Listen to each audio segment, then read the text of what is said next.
stainless chain guard. Ganitong chain guard na yung pinalit ko simula nung nasira na yung stock plastic chain guard dati na nakakabit dito. Stainless na nga pala to kaya wala pa rin kalawang tsaka madaling linisan. Matalim lang yung ibang gilid niya nung nabili ko to, pero kalaunan naman mawawala din yung pagkatalim niya. Medyo niliha ko lang yung ibang dulo dito para mabawasan yung talim.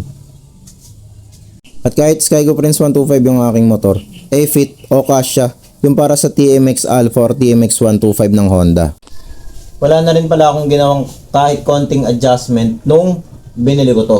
Yung stainless chain guard sa butas na itong Skygo Prince 125 ay sakto lang din naman.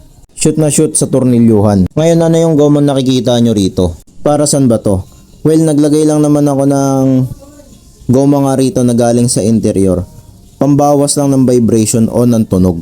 Masakit kasi sa tenga kapag ka nagbabibrate o naggigit-gitan, nagbubungguan yung bakal sa bakal o stainless sa stainless. Itong tinakpan ko ng goma, meron na yung gas-gas dyan.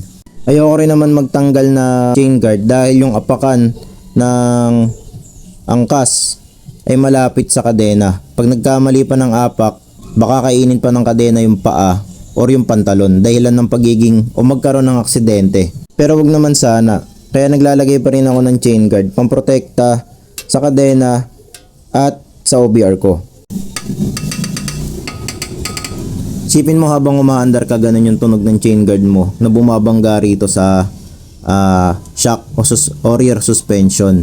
Ngayon kaya din naman ulit ako naglagay ng goma para mabawasan yung ingay o tunog. At least kahit papaano bawas, di ba? At available pala sa iba't ibang uri ng Pantra yung ganitong stainless chain guard. Mapa Skygo, Honda, Suzuki o Rusi man yan.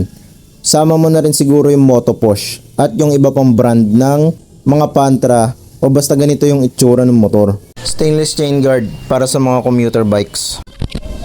Sa iba pandagdag forma yung stainless chain guard, pero para sa akin dito sa aking motor, necessity tong chain guard. Kaya naman kung like-minded tayong dalawa, umorder ka na itong stainless chain guard.